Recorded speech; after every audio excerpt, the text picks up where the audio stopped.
Ho an'izay taranja iraisan'izay ihany fa ho an'ny baolina miloko volomboasary na ny baskety no tiana resahana eto. Anomboka ny top lalaovan'ny fédération malagasy ny taranja baskety ho an'ny raha lafiny hoe baskety lalaovin'olona telo na ny FIBA basket 3 contre 3. Fantatra ary fa dia ny fifananana ataony amin'ny faritry Fenerivo Atsinanana no entin'izy ireo manokatra ny fifananana amin'ity top lalaovana ity. Ankoatrizay dia maro programme an'asa ho an'ny Voamira ity saison vaovao ity dia anomboka ny 3 contre 3 any Fenerivo.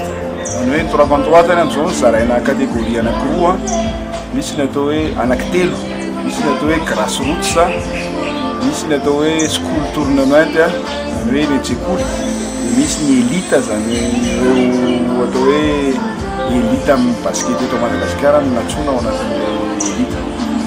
Anomboka ny saison amin'ny basket amin'ny 3 contre 3 amin'ny hoe andao ibola any Fenerivo.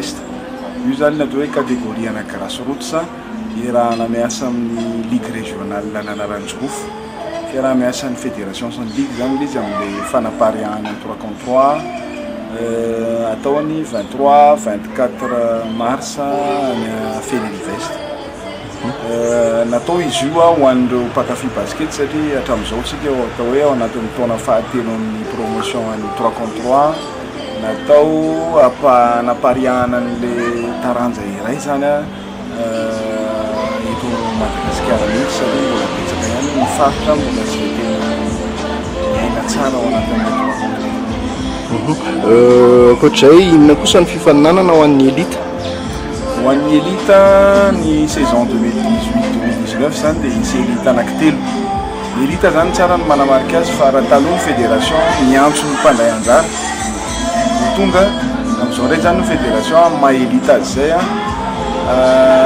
miantso joueur première division 27 raha ny eritreritra amin'ny lehilahy, 13 amin'ny vehivavy zay andray anjara ny elite voalohany zany atao hoe 27-28 avril eritreretina atao eo amin'ny parvis Analakely raha namiasa amin'ny commune urbaine Antananarivo dia isy équipe 12 zany amin'ny lehilahy 9 amin'ny vehivavy.